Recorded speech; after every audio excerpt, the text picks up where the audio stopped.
knocked at the sleek black front door. From within, she could hear what sounded suspiciously like voices filled with hysterical panic, but she tried not to let the idea send her spiralling into a state of panic too. Instead, she waited patiently, aware that it might take a while. After a few moments, however, she decided that her mum and aunt probably hadn't heard her knock, and had just raised her fist to try again when the door swung open. Her aunt Hazel appeared. "Has she managed to stop the water?" Ellie asked, stepping in as Hazel stood aside. She frowned as her aunt let out a wheezy laugh. "And what are you doing exerting yourself?" Ellie added. Hazel's chortle became even louder and wheezier. "Your mother couldn't very well answer the door and keep the towel over the hole, could she?" Ellie watched as her aunt took wobbly steps down the hall into the kitchen, every so often a hand reaching out for the support of a wall. "Did you ring the plumber?"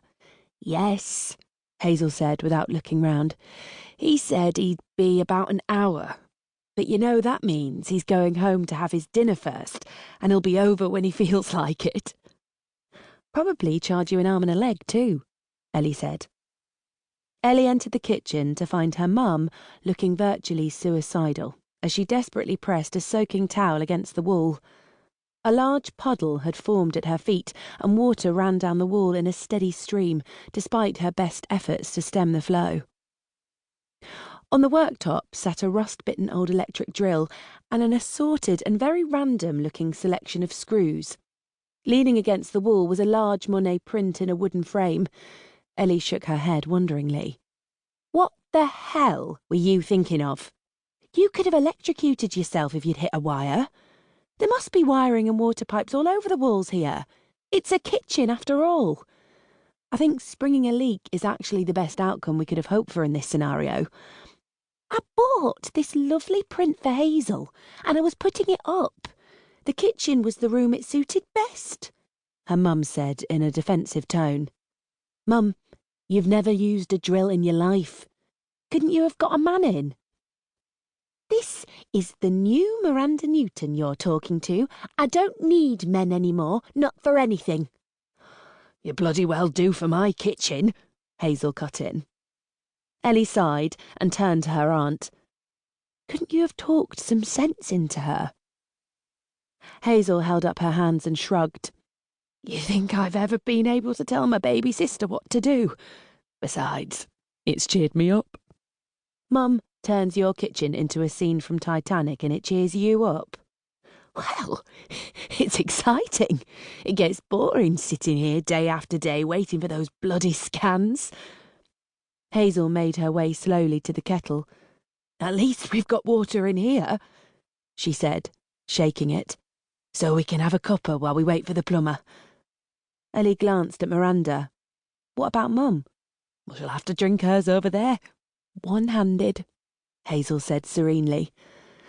"You could write a story about her heroism and personal sacrifice as she struggles to stem the tide of water threatening to engulf our street, even at the expense of biscuits with her tea." "Very funny," Miranda snapped. Ellie paused thoughtfully. "Has anyone actually considered shutting the water off at the mains?" Miranda glanced at Hazel with a sheepish expression. "I didn't think of that." Ellie rolled her eyes heavenwards as if seeking divine strength. "I just panicked, that's all," Miranda added in a defensive tone. "I did think of it," Hazel said with a smirk, "but I was having too much fun watching your mum panic to say anything." "Thank you," Miranda said. "Just wait until I get my hands on you." "I'm ill," Hazel fired back. "You're supposed to be caring for me. I'll have you up for assault." "You'll have me up for more than that," Miranda growled. "There's no point in doing things by halves." "OK, ladies," Ellie said, trying not to laugh as the situation seemed to grow more absurd by the second. "Hazel, is the stopcock under the sink?" Hazel nodded. "If you're determined to spoil my fun, then yes, it is." As Ellie and Miranda mopped up, Hazel made a pot of tea and brought it to the table. Ellie's phone buzzed a text. Hazel picked it up and peered at the screen. She glanced at Miranda briefly before passing it to Ellie.